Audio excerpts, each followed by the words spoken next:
Welcome, Hoosier fans, to this week's edition of Assembly Call Radio, where each week we discuss the most important IU basketball stories from the past 7 days, and where we very occasionally, like today, dabble in a little bit of football, too. This is episode number 42 of Assembly Call Radio, and it is our 334th episode overall of the Assembly Call, recorded on the afternoon of Friday, September 1st, 2017. I'm your host, Jared Morris. Remember, if you can't catch one of our shows live on our YouTube channel, you can always catch up with our podcast, which is available everywhere. Just search for Assembly Call wherever you listen to podcasts, and you will find us.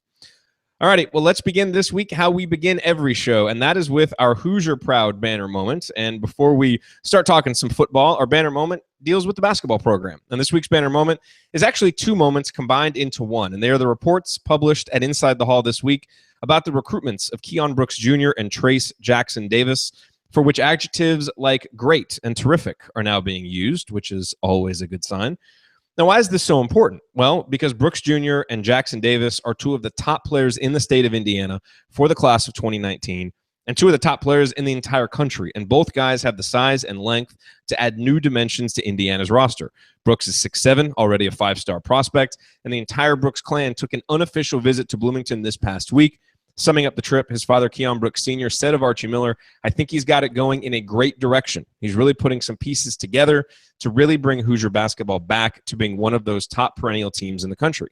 Jackson Davis, the son of former Pacer big man Dale Davis, is 6'8" and still growing. He's a four-star prospect who has the potential to become a five-star himself. He also took an unofficial visit to Bloomington this week, playing pickup games with current players and attending last night's IU Ohio State football game. According to his stepfather, Indiana has done, quote, a terrific job of recruiting him. Now, look, there is no question that Archie Miller has already done well on the recruiting trail, getting solid four-star prospects like Race Thompson, Jerome Hunter, Demezy Anderson, and Robert Finnessy in the fold to lay the foundation for the program he is building at Indiana. Now, getting guys like Brooks and Jackson Davis is the next step toward banner number 6, and it sounds like Indiana is in a great position with both. All righty, let me now introduce my esteemed co-hosts for this afternoon show.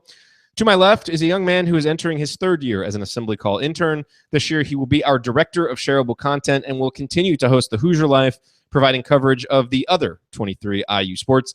And yesterday, he completed his transition from Northwestern-loving Chicago native to crimson-blooded Hoosier and Bloomington resident by reporting live from Memorial Stadium while wearing his Cutters t-shirt. He is Michael Dugan. Michael, this is a basketball show, as you know, but IU football has been the big story this week. Give me your overall thoughts about yesterday's epic game day and what it meant to you as a student. Well, from a student's perspective, the first thing that we have to talk about is there was actual hype surrounding an IU football event. So this is a milestone in itself. It's no secret this is a basketball school, and the support, I would say, the hype surrounding the football team, not up to par with many other Big Ten schools. But since I got here, we've been to a bowl game the first 2 years I've been here. Definitely been hype building up, but last night was kind of, I don't want to say the peak because obviously we can't see into the future, but it kind of feels like we're entering this golden era of IU football for the first time in who knows how many years, how many decades. So the first thing that I think we have to mention is that there's actual hype. The students cared about the football instead of, just tailgating and enjoying the nice weather in the day. The people actually cared about the football, and people were invested in the game. And by people, I mean the entire student section, which was full on both ends of that west side of the stadium. So it was an incredible environment. It was by far the most energetic, enthusiastic, and hyped up football environment I've been in my, now this is my third year here. So it's definitely a big step for the culture of football here at Indiana. And the football itself was okay for, about 25 minutes or so before it all went awry, which we will talk about. All right, to my right, we have a man who is kind, generous, and intelligent. He's a columnist for The Big Lead, and he is someone who I am guessing regularly volunteers at animal shelters and helps old ladies cross the street. He is Ryan Phillips. Ryan, what Indiana sports-related topic would you like to rant about this week? For once, you were nice to me on my intro. Wow, that was impressive. That's because we're going to fight later, so I figured. Yeah, we should I know. start. You're just setting it up. No, I think that it was great last night for the program to show off. I thought that they came out, were game, held a lead for a while, played well.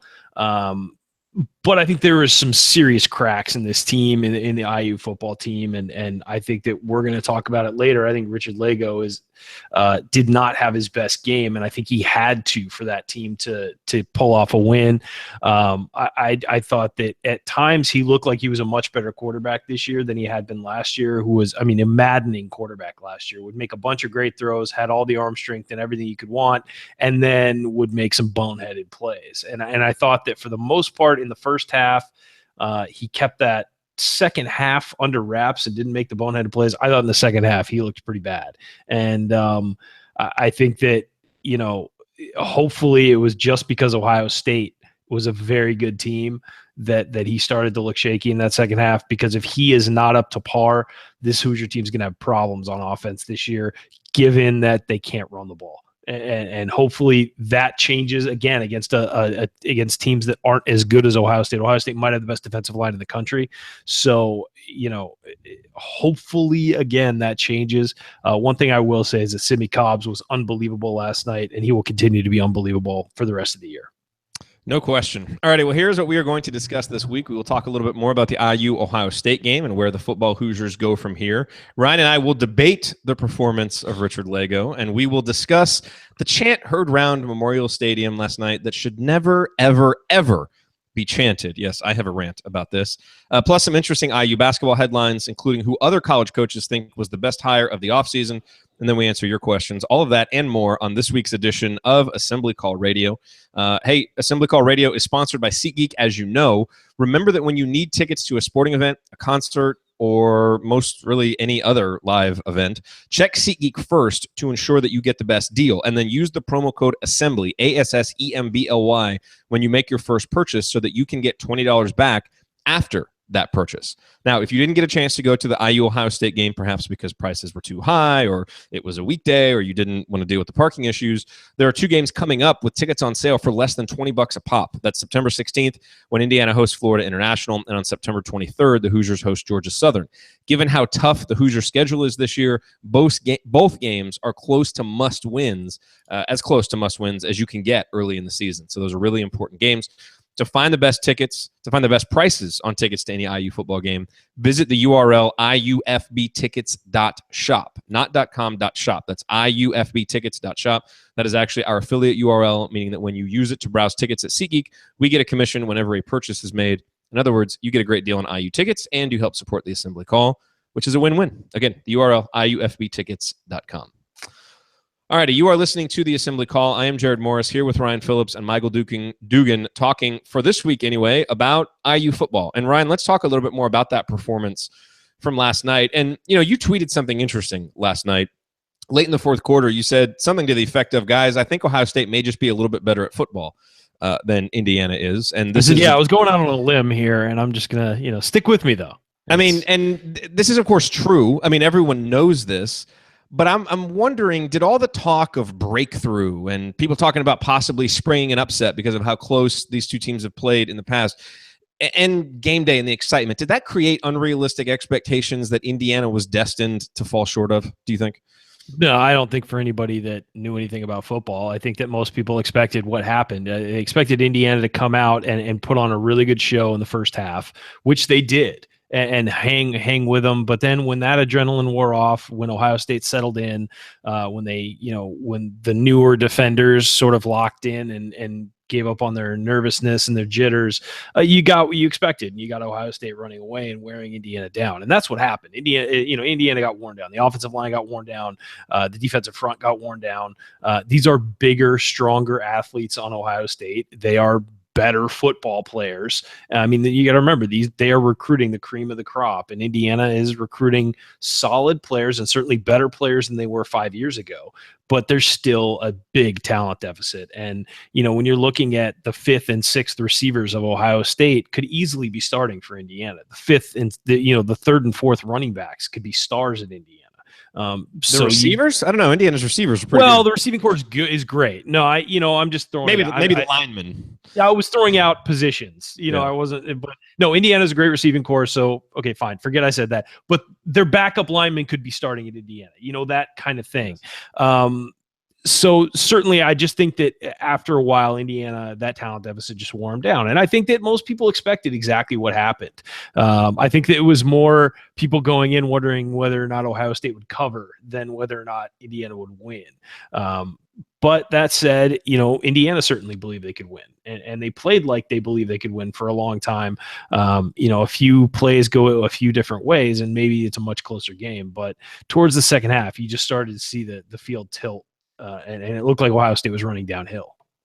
Michael, as we kind of start to look forward too, I mean, obviously, look, this was always going to be a tough game. It was probably going to be a loss. And that now really makes these next 3 games important for Indiana, given what they have coming when the Big Ten schedule resumes. It's tough to call any games must-wins this early in the season, but these next 3 games, at Virginia and then home against Florida International and Georgia Southern, was pretty close to being must-win games, don't you think?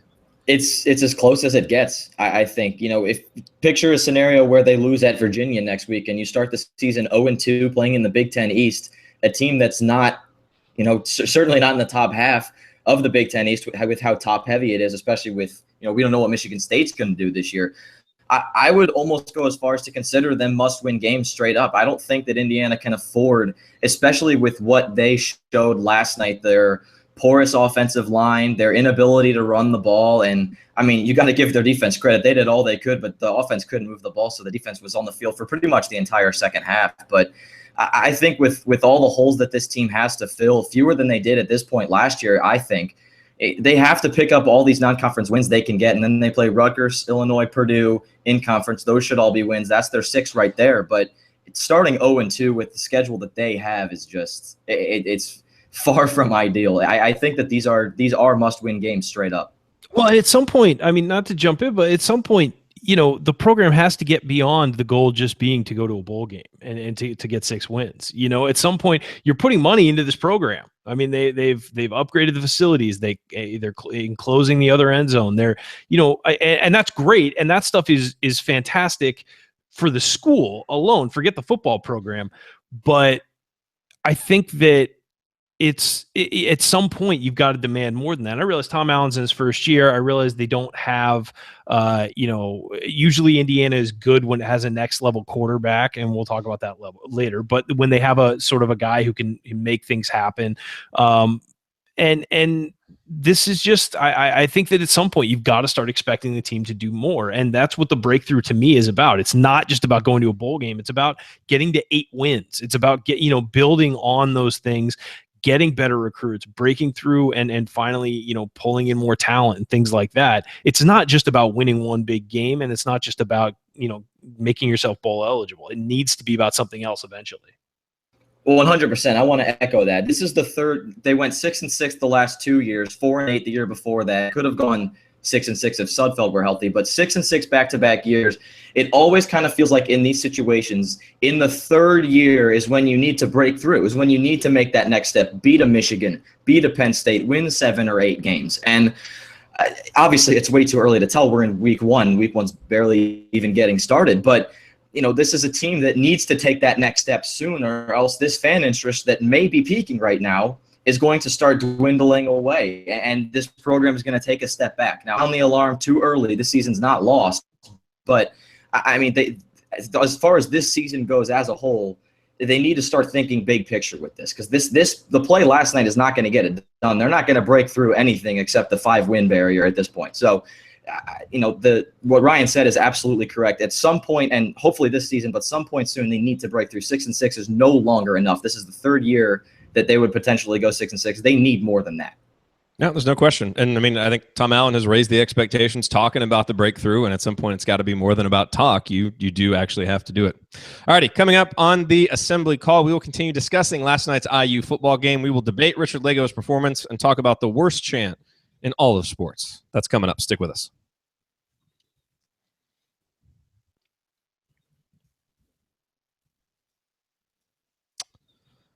All right. Hi, everybody watching live on YouTube. Great to see you all here. Appreciate you watching at a non-normal recording time. Let me listen to that real quick and make sure it all recorded properly. Sure. Okay, we're good. So that was 14:28 We have 26 minutes total. And I need about 17 seconds for the outro. So we're going to have to get in and out of these two topics kind of quickly. All right, you want to help me do some math here? 26 minutes total. That was 14:28. How much time do we have for this segment? I'm not the guy you want to ask. We have 11:32 left minus 17. So we're going to be out at 11:15.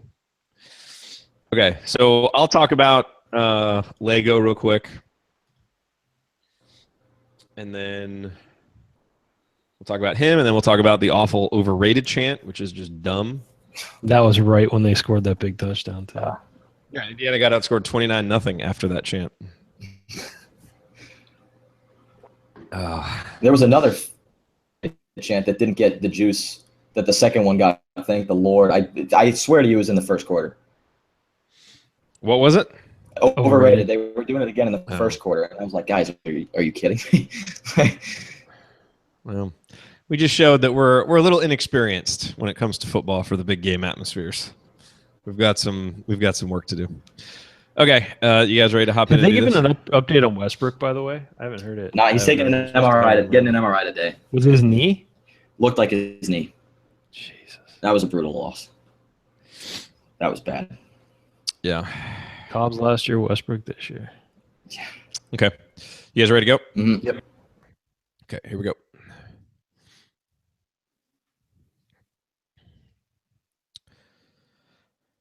You are listening to the Assembly Call. I am Jared Morris, talking IU basketball and football this week with my co-host on the Assembly Call IU postgame show, Ryan Phillips, and our special guest, Michael Dugan, host of the Hoosier Life.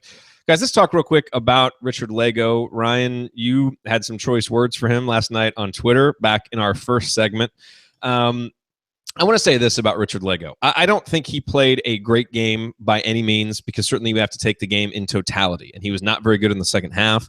He made some of the decisions for which he has become unfortunately known, which were not good decisions.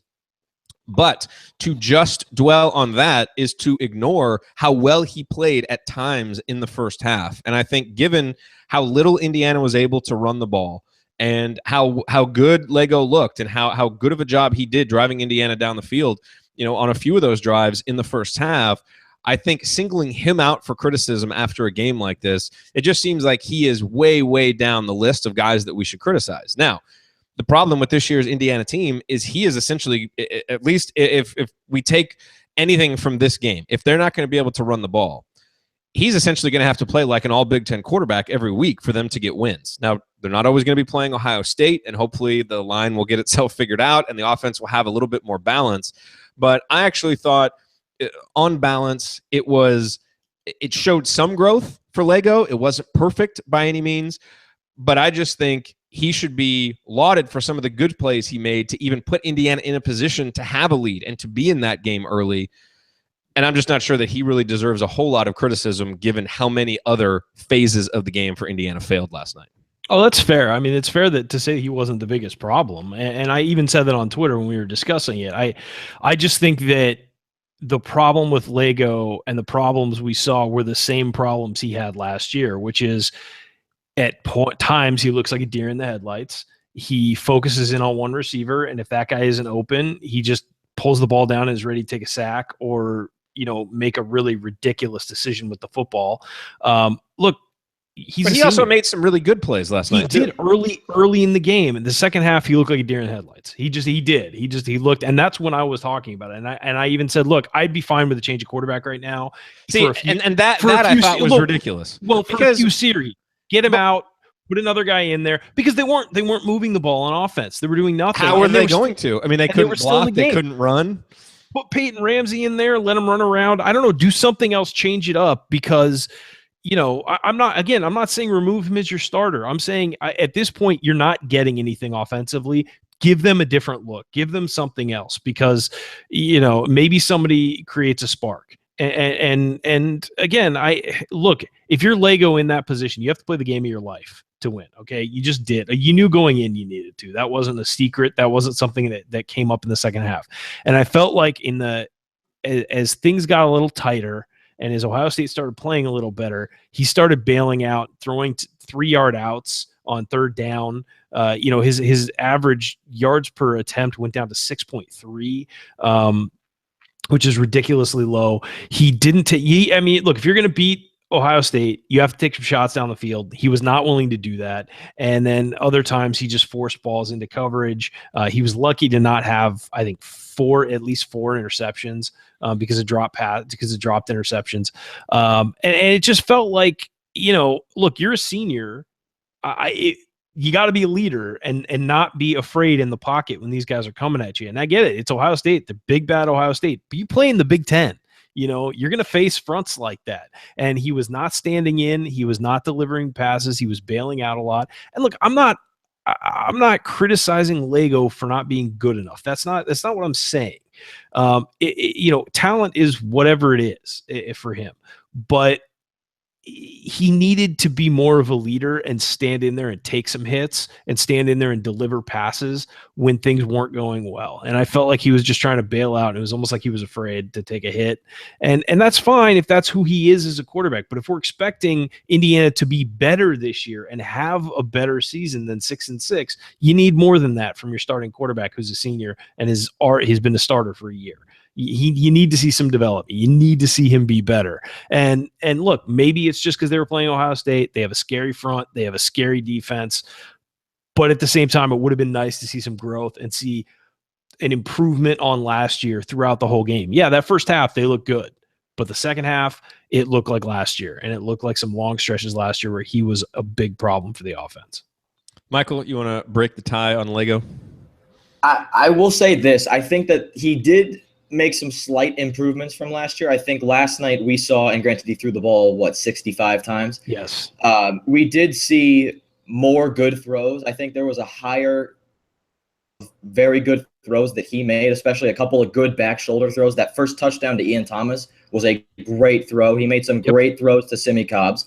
But at the same time, he made some bad decisions. Like that scoop and score that got called back was about a centimeter away from being the end of the football game at the start of the third quarter. So, and again, when he faces pressure in the pocket, Ryan, like you said, he can take the sack at times when that's the right thing to do, but other times he'll try and force a shovel pass that we've seen even last year against Nebraska. I think one got returned for a touchdown and basically put the game away. So he just panics against pressure. It feels like that. Exactly. He panics against pressure, and that's going to be a serious problem if this offensive line play that we saw last night continues throughout the season. So I will say point A, that he did make some improvements from last year, and then he's making more better throws. That sounds weird, but he's making good throws more often, I should say. That sounds better. But at the same time, he still panics when he faces pressure in the pocket, which is a very, very concerning sign going forward. Yeah. And look, I will say the biggest problem last night was not Richard Lagow, it was the offensive line. They need to establish some kind of running game. I'd like to see Morgan Ellison get more time. I thought he looked good at running back, and they went away from him too early. I thought he was much better than Mike Majette and some of the other guys in there. Give that guy time. He looks really good. And so I'd like to see that. And the offensive line has to get better. If the offensive line doesn't get better, Indiana will be lucky to get to 6-6. Yeah. All right. You're listening to the Assembly Call. I am Jared Morris here with Ryan Phillips and Michael Dugan talking a little IU football the day after one of the biggest games in recent program history. Guys, I want to rant real quick. There was a moment, I believe it was in the second half. I don't know, maybe it was late in the first half, but you could hear an audible overrated chant. I believe, when Indiana was ahead of Ohio State, maybe it was when they were up 14-6. And I hate the overrated chant for a number of reasons, but the most important of which is when you are an underdog and you are chanting overrated against a more highly ranked team that you are beating, you are essentially denigrating your own accomplishment by saying, hey, we are beating you, but you're overrated, so this really isn't all that impressive. So from that standpoint, it's just a dumb chant. Like if you're going to chant something, you want to chant something that gets under the opponent's skin or can have some kind of impact or is clever or is something that's interesting to rally around for your fans. And the overrated chant has always struck me as one of the dumbest and most misguided of chants. Now, I don't think Ohio State is Ohio State is a professional football team.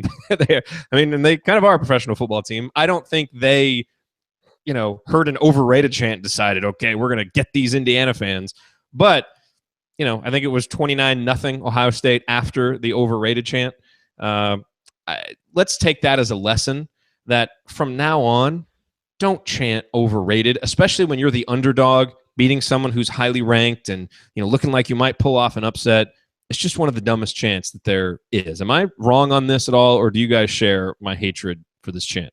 No, it's a moronic chant. And if you're going to do it, by the way, do it with like 3 seconds left in the game when you're up 20. Don't do it in the middle of the game. Don't do it early in the game, because then you look like an idiot, like most Indiana fans did last night who were making that chant. So yeah, look, if you're going to try and get away with that overrated chant, you gotta pick your spot much better than Indiana fans did last night. Yeah, the only time I actually think the overrated chant is okay is if you are clearly the top dog on the field or the court. Like, let's say Indiana's ranked number 1 in basketball and Purdue comes in, and they're ranked 20th and they've been doing okay, and you're just blowing their doors off. You want to yell overrated then at Purdue? Fine. I'll give you that if you want to do that, because you're chanting it from a position of strength. And you're basically saying, we're awesome and you're not even as good as your less than us ranking. So if you want to do it, then fine. I say just put it in your back pocket, put it away. Don't ever take it out. Throw it in the trash. It's just one of the worst chants ever. Now, Michael, would you like to defend your student brethren, or do you agree with us on how awful this chant is? Oh, I'm not defending my fellow students. I'm chalking it up as the worst chant ever. Especially, I don't know which one you guys heard on TV, because I heard multiple being right there in the student section. It happened throughout the game. It even happened in the first quarter, which my buddies and I turned around and were like, this is really happening right now. We're up 7-6, 15 minutes into the game, and people are chanting overrated. It's the worst chant I think I've ever heard, especially given the circumstances last night. But this is coming from a student too, guys. So if there are any students listening to this, take this from a fellow student. I don't want to hear that at a football game ever again. Basketball, Jared, like you said, if we get to number 1 or number 2 in the country at some point and Purdue's slightly below us where they should be, then maybe that's okay to pull out. But I don't want to hear that inside Memorial Stadium ever again. All right, we got about 30 seconds. Oh, go ahead, Ryan. Let me say to the not to rip totally on the students, they were unbelievable with their signs last night, and they were unbelievable with their representation of the school and showing up at the game, something they need to do more of. I know that's bad coming from me because I'm a guy who went to tailgates more than I went to football games when I was there. But in my defense, we were awful. So thank you, students. You showed up. You did a great job. Overrated chant. We'll work on it. That's a good point. That is a good point. I did think the fans were excellent last night outside of that, but I just thought we had to issue that public service announcement that, look, just don't ever do the overrated chant again. It's almost always the wrong choice. Okay. Coming up on the assembly call, we turn our attention back to the hardcourt Hoosiers and go through some important headlines from the week, including what other coaches are saying about which schools made the best offseason hire. That's coming up next. Stick with us.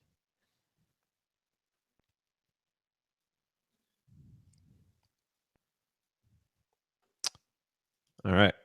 Well done, gentlemen. 14. That was a good job, Brian, of bringing that back. And I mean, I don't want to lose all of our student listeners. Yeah. Because they were. The support was really good. Yeah. That was just not good. Okay. It was a great one. We won't beat OSU, but we definitely won't beat our girlfriends. Oh, my. Yikes. Okay. All right. So did you guys get a chance to see some of these? We'll kind of go through some of these articles, some of these stories here. Oh, the recruiting stuff? Yeah. Well, recruiting, then there's the who made the best hire. There was another article about who is the most powerful person in college basketball, which maybe we'll get to just because. Inside the hall. Huh? Not inside the hall. No, it's in here. I've got the link in here. That was a Parrish article, the most powerful person in college basketball. You're not going to like who's number 1. Coach K? Coach K. Where is it? Oh, okay. I got it in the run sheet. Second 3. Sorry, I didn't have a run sheet up. It was buried in my email. All right, so Michael, let me know where you want to hop in here, and I will kick these over to you. I'm not going to read everything that I have on here. I just want to have it for reference. Yeah, don't read. Yeah, when we read the long ones, it really kind of bogs the show down. Yeah. So let's talk about some of these things. Okay. Yeah, I'm good. Okay, here we go. We've got 24 minutes for these two segments. All right, here we go.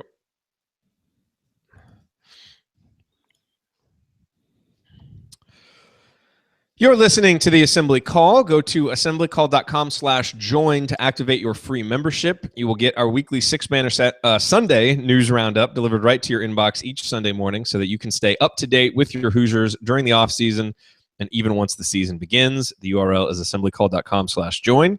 I am Jared Morris, talking IU basketball now with my co-host on the Assembly Call, Ryan Phillips, and our student intern, Michael Dugan, who also hosts the Hoosier Life. And guys, it wasn't all IU football this week. There were some interesting headlines.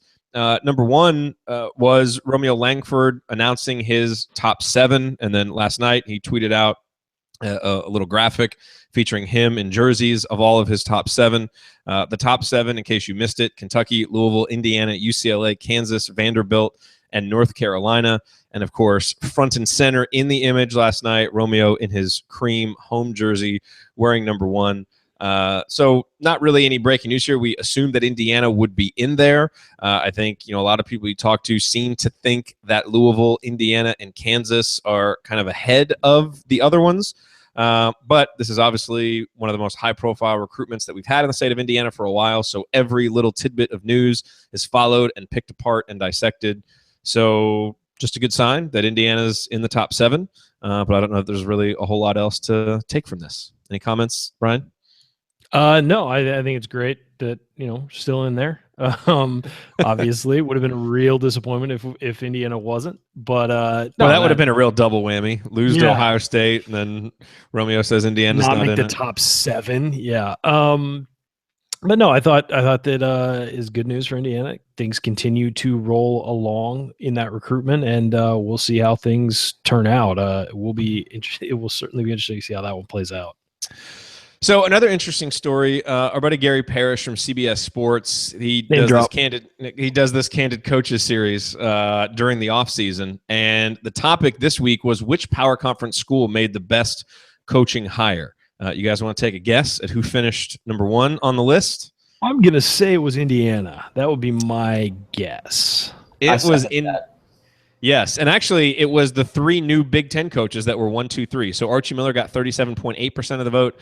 Brad Underwood, the new coach at Illinois, got 26.4% of the vote, and Chris Holtmann got 10.4% of the vote. And Gary actually included this line in the article. So he says, quote, "In fact, several weeks back, I was a guest on an Indiana-focused podcast, and the host asked the following question: If Archie Miller fails at Indiana, if Archie Miller fails at Indiana, what will be the reason?" I mean, it's a simple question, right? And yet the question, this is Gary talking, the question caught me completely off guard because I'd never even considered the possibility. Honest to God, I've never once considered the possibility that Miller won't be great at IU. That's the best compliment I could give him. I think he's a home run hire. And then all of the, the different quotes from the different coaches were talking about how Archie and his, his blue collar style will really, fit well in Bloomington. One coach said, I think he's going to have a mix of role players and star players, and it's going to be the closest thing to that style since Bobby Knight. So some really high praise for Archie Miller, which is just more reason to be excited about the hire. Again, if you're looking for something negative about the fit of Archie Miller in Bloomington, you got to keep looking because I haven't seen it anywhere. Something to consider is just when the hire was announced, I think a lot of people felt this way, felt that it was a great fit, felt that Archie was the next guy in line for one of these big, major conference, big ticket blue collar, blue chip jobs. But also when you look at the way he's handled himself since he's gotten to Indiana and all the things he's done and all the changes he's made, the staff he hired, the way he's gotten guys to buy in, things like that, securing the recruits that he's secured, everything seems to fit perfectly. And of course we haven't seen the team on the floor yet, so this is all but from the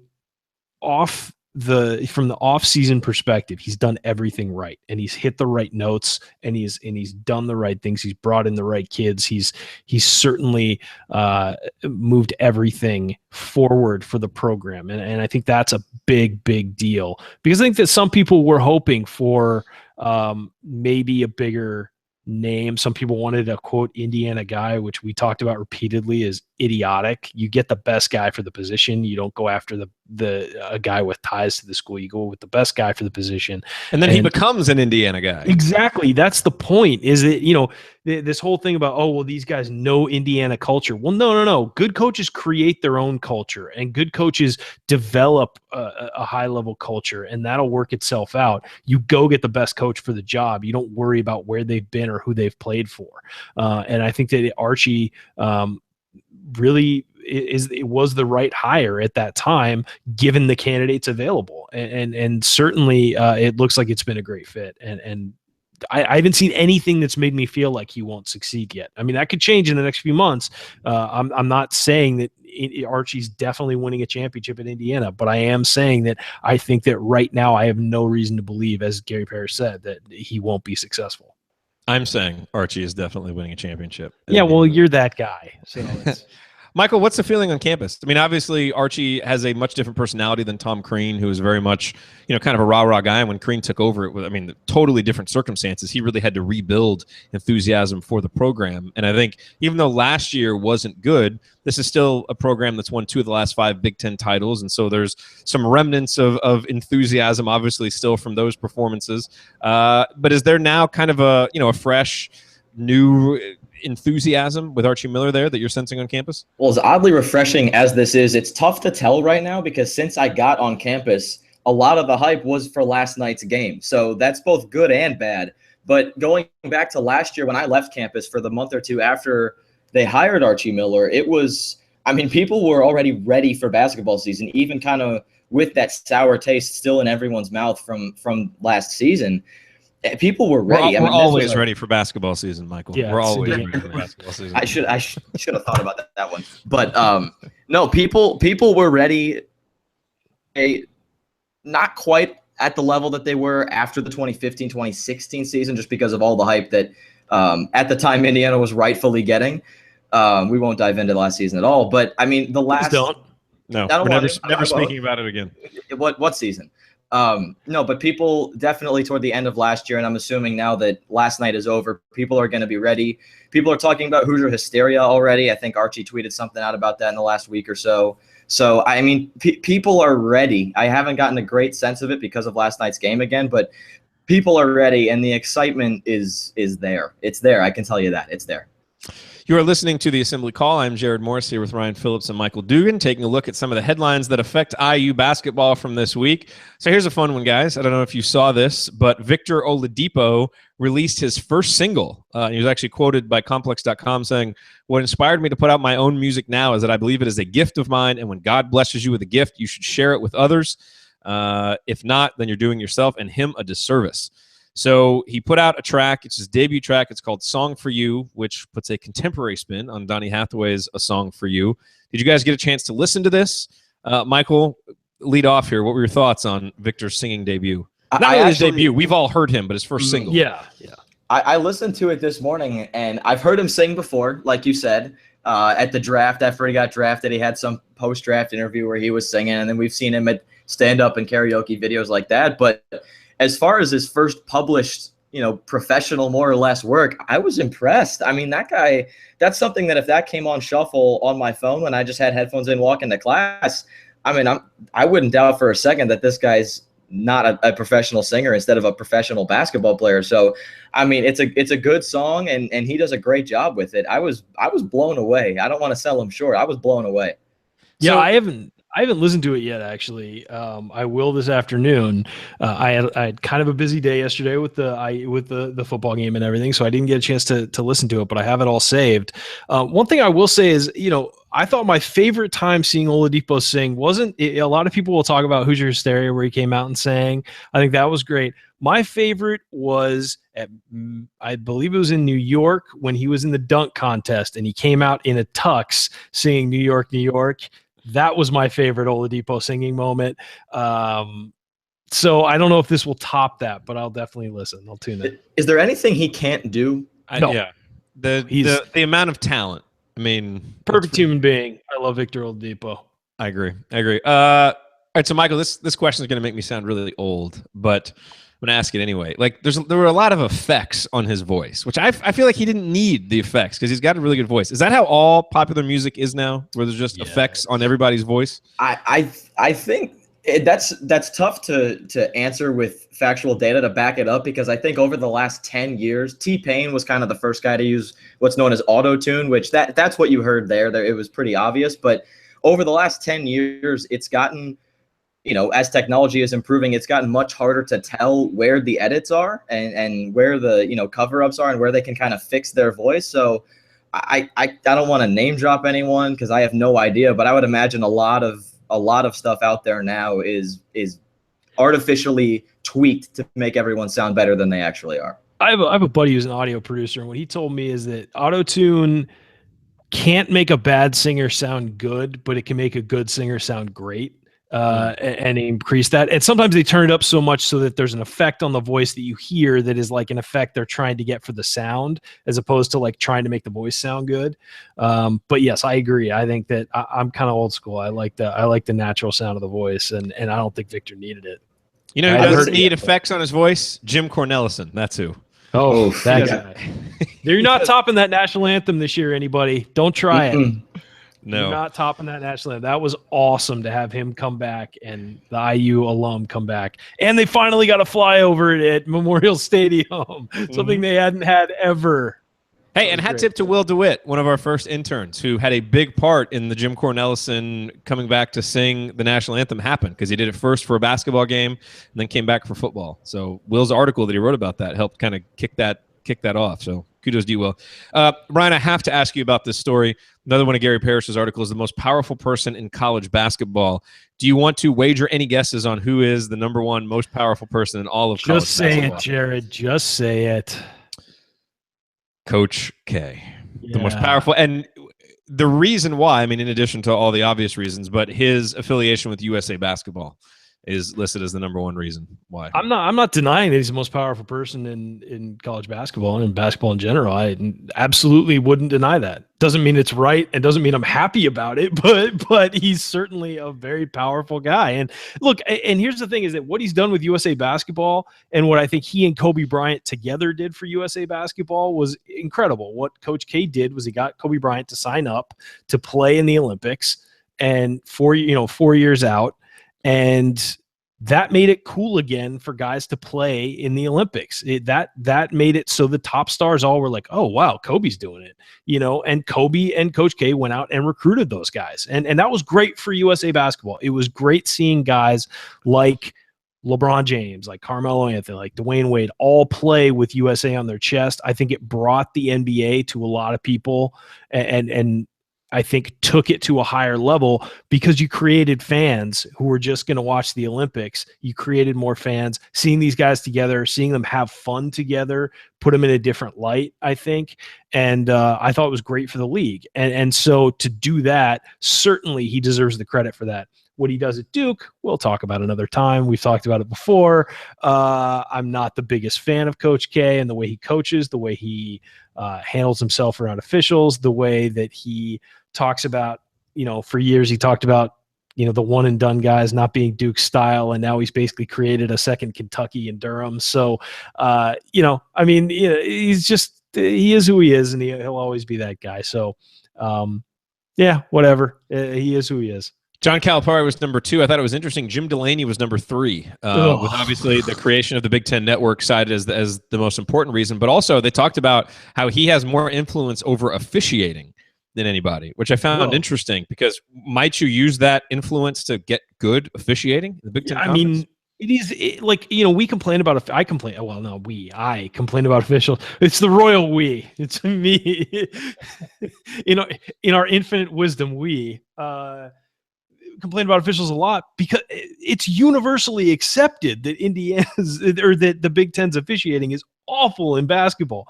Horrible. Just terrible. Like, they don't know the rules. And to mention officiating is part of the reason why Delaney is so powerful. It's like, really, dude?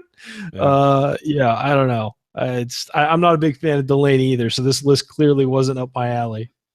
The last headline, a lot of the college hoops preview magazines are coming out. Look for Robert Johnson because he is the cover boy for the Indiana magazines. It's why Andy Bottoms isn't with us this week. He needed some alone time with his Robert Johnson. Yes. Our friends at Inside the Hall summarized Athlon's look at the Big Ten. And let's just say they aren't bullish on the Hoosiers, but I feel like Athlon typically ends up not being very bullish on the Hoosiers. They picked Indiana 9th in the Big Ten. They have the Hoosiers not in the tourney. They have no Hoosiers in the top 100 players in the country. Michael, your quick reaction to that. Do you think that will prove true, or do you think the Hoosiers are going to surprise people like Athlon who underestimate us? I think that they could surprise people. I really do. And I've heard some students say, oh, we're going to be terrible. I've heard some students say, oh, we could win a game in the NCAA tournament. So, I mean, the expectations are pretty all over the place, or not even really expectations. I think no one really knows what to expect. The predictions for next season, rather, are kind of all over the place. But as far as, 9th place goes in the Big Ten, I would be disappointed because there's enough talent coming back, and with how great of a coach Archie is, and I feel like his style kind of fits the style of play that a lot of guys have already on the roster, and he certainly fits Indiana's style in the big picture. But when you look at the teams, Iowa, Maryland, you would think upon first glance, obviously not knowing what this team is going to look like yet, you would think that they should be able to play to the level and maybe even a better level than teams like Iowa and Maryland. So I think that 9th place is a little too bullish, like you said. I'd be a little disappointed if we were that far down come the end of the season. A little too bearish. A little bit. That's what I meant to say. That's what I meant to say. Yeah. Ryan, what are your expectations, by the way? Have they changed at all? Look, I think that people are downgrading the level of talent on the roster because last year was such a disappointing season. I mean, to not, when he's healthy, Juwan Morgan is a guy who can impact the Big Ten game decisively. I think that Robert Johnson's great. I think that Deron Davis is going to be fantastic. I think that people are just looking at last season and downgrading these guys like they did to Thomas Bryant heading into the NBA draft. I mean, people thought, oh, he might not get drafted. Well, this is a guy who was a top 15 pick the year before. He had a down year because everybody had a down year on that roster. So I think that you really need to take into account that everybody had a down year last year. And when you do that and you actually look at the talent in place and you look at maybe their performances from the year before or the expectations heading into last year and think, okay, well, what happened if the influence was positive and if things actually worked out? I think you look at this team in a different light. There's plenty of talent. There is not a talent deficit. There are some holes on the roster that you would like to see better, some more depth at. But to act like this isn't as talented a team, and then you take is silly, and then you take a talented team and you add a coach like Archie who will not let his teams fail, and you will see the team get better. I don't think this is a run to the championship type team, but in a first year with a new coach, I think this should be a very competitive team, and I don't see how they miss the tournament. I'd be very disappointed if they miss the tournament this year. Yeah, obviously Indiana not as talented as a Michigan State. This isn't a team that's going to compete for a national championship, but I think there's definitely enough talent, to think that an NCAA tournament bid is a fair expectation. So, alrighty, coming up in our final segment, we've got a few interesting questions that you submitted via Twitter, and we will answer those here as we wrap up this week's edition of the Assembly Call. Stick with us.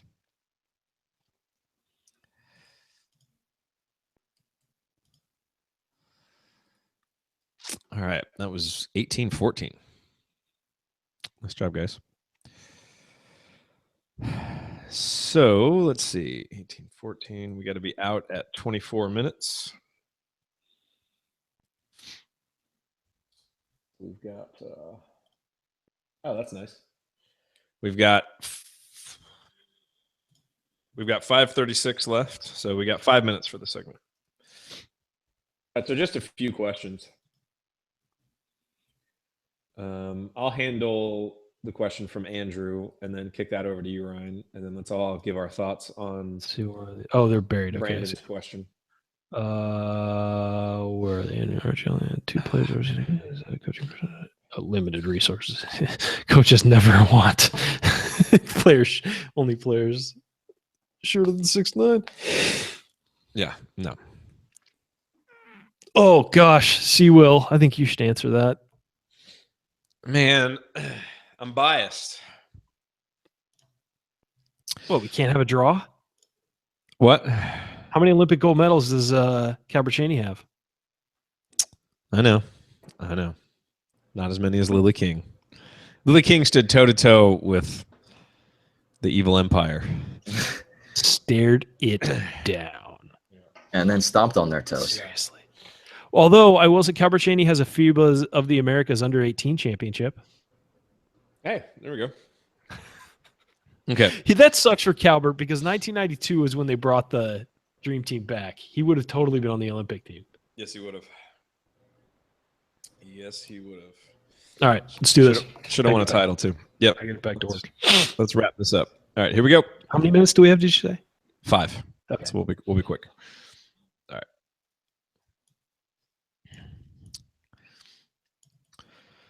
You are listening to the Assembly Call. I'm Jared Morris here with Ryan Phillips and Michael Dugan, wrapping up another week talking IU basketball. We talked a little IU football earlier. We've got a few questions that you submitted via Twitter, so we want to knock those out right here in our final 5 minutes. So Andrew sent in this question. He says, Archie only had 2 players over 6'9" at Dayton. Is that coaching preference or limited resources at Dayton? With IU looking at Forrester, are we committing to a small ball strategy for the future? So the answer to this is I don't think there's really any college basketball coach's strategy to just play with small guys. If you can get blue chip talent that has size and length, you're going to get it. So I think it's obviously, there's only a certain number of those guys in every recruiting cycle, and it's obviously going to be a little bit harder to get them at Dayton than it is at Indiana. But, I mean, look, Indiana is in the mix for James Weissman, the number 1 player in the class of 2018. He's a big guy. Archie Miller is definitely going to be recruiting size, but not just any size. It's got to be size with skill and a guy with a mentality that's going to fit. But no, by no means is Indiana committing to a small ball strategy. But what Indiana will be committing to is a versatility strategy. And obviously you've got to have a big guy who can be versatile, who can defend, probably multiple positions, and who switch. Yeah, switch and who has skills that are going to complement what you're trying to do offensively. But if you can get good, versatile, athletic size, you're always going to try and get it. No coach is ever going to turn that down. Look, you also have to remember that at Dayton, and I don't think this is a preference thing at Dayton, but also in Dayton, he probably didn't need that much size in their conference, that you need in the Big Ten. You have to have size in the Big Ten to compete. That's just the way the conference is. In a major conference, you're going to have size, any major conference. So he could get away with that probably at Dayton, but I don't think it was a preference thing. I think it was, again, just the limited guys available who were willing to go to Dayton. So Indiana will be a whole different animal, and I think we're already seeing them. There's not much size in this class, as we've seen and we've discussed multiple times. This year's recruiting class, there isn't much quality size. So you're seeing him go with some bigger wing guys maybe who can maybe move down into that post area. And so I think that is where he's gone in this class, gone for a little more versatility in that way, guys who can step in and step out and have some length. But yeah, no, we're definitely going to see some big guys loading up. I think that's fair to say. Michael, this question is from Brandon Brown. Who will have more wins by the end of November, the IU basketball team or the IU football team? The basketball team, I believe, has 7 games in November, including the road trip to Seton Hall and the home game against Duke. What do you think? I don't know. I have a hard time. I think Indiana's going to be undefeated at the end of November because I think they're going to beat Seton Hall, and I'm already on record saying they're going to beat Duke, and I don't think they're going to lose the other one. So I say the basketball team has 7 wins, and I have the football team down for 6 wins this year. What do you have? Wow. I mean, that is – wow. I don't even know how to begin to think about this one. This is basically a coin flip. For the sake of optimism, I'll go with what you said, Jared, I'll go with basketball, especially with what we saw last night. I think Archie Miller is off to a better start with his coaching career in Indiana than the football team is this season. Not to knock on Tom Allen. I think he's going to do a great job in the long run. Love Tom Allen. Yeah. Oh, absolutely love Tom Allen. The students love him too. I think he'll be great. But I mean, what we saw last night, especially in the Big Ten East, is not going to be an easy season. And I'm with you, Jared. I think the Hoosiers have a shot against Duke in November. You put Grayson Allen on the floor with 4 freshmen that all want the ball in their hands. I think everything's going to go perfectly smoothly for them with that situation. We're at home. Of course we have a shot. We are at home. It's time to expect wins when we're at Simon Scott Assembly Hall. I'm calling this one a push. I'm going to say it's going to be 6 and 6. Realistically, I think it's a push, but for the sake of making this interesting listing, I'll go with basketball. I'm going to go out on a limb here. Okay. Ryan, this is a question from our buddy Seawill. Who is the greatest Hoosier from Evansville? Lily King or the great Calbert Chaney? Oh, God, this is hard. Calbert Chaney, arguably the greatest IU basketball player of all time. I know in the hearts of one of our hosts here sitting here, he is. But Lily King has... And one of our hosts who isn't here. Yeah, Lily King has 2 Olympic gold medals. She just won 4 gold medals at the World Championships, and the long course World Championships, and she had 4 gold medals and a silver medal at the short course World Championships in 2016. And she's only 20. And she stared down the evil empire right down the barrel, called her shot, and won it at the Olympics. She's an American hero. I got to go with Lily King, but that does not discount Calbert Chaney. I might go for Lily King as the greatest American alive right now. So I'm going with Lily King, and I would put Calbert Chaney in a incredibly close second place. All right. Well, that will do it for us on this week's episode of the Assembly Call. We are out of time. If you want to see us do the show live and be part of the live chat, join us at assemblycall.com on Thursday nights for the live simulcast of our Assembly Call radio recording. Or you can always subscribe to our podcast by searching for Assembly Call wherever you listen to podcasts. And don't forget to go to assemblycall.com/join to activate your free Assembly Call membership. Thank you for listening. We will be back to talk IU hoops again with you next week. Until then, keep your elbows in and your eyes on the rim. And go Hoosiers.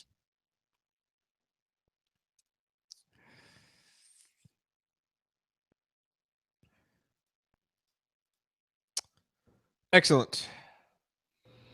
Sorry, I didn't leave you any time to reply. That's okay. I would have gone with Lily King. Nothing against Calvert, but I mean, Lily King. She's an American hero. I mean, Lily King is amazing. Yeah. I love that she did the finger wag and then called. Oh man, That was my favorite image from those Olympics. It was awesome. Yeah, that and Phelps staring a hole through the guy who was like showing off to him were the 2 images of that Olympics to me. Yes. And Usain Bolt smiling as he was running. Yes. Both awesome. All right. All right, fellas. That was fun. Yeah. Thanks for joining us live, everybody. Yeah, everybody. Thank you. It's fun doing this at a new time. Nice to see so many people here live. No, As Jared always, has free great. time in the afternoons now. Yeah. Well, I know. We might have to do this more often. And no Andy. It's great. No, I know. Just kidding. we miss Andy. But you did a good job filling in, Michael. Yeah, nice job. nice job, Mike. Thank you, guys. This was a good one. This was fun. This All was right. fun. All right, fellas.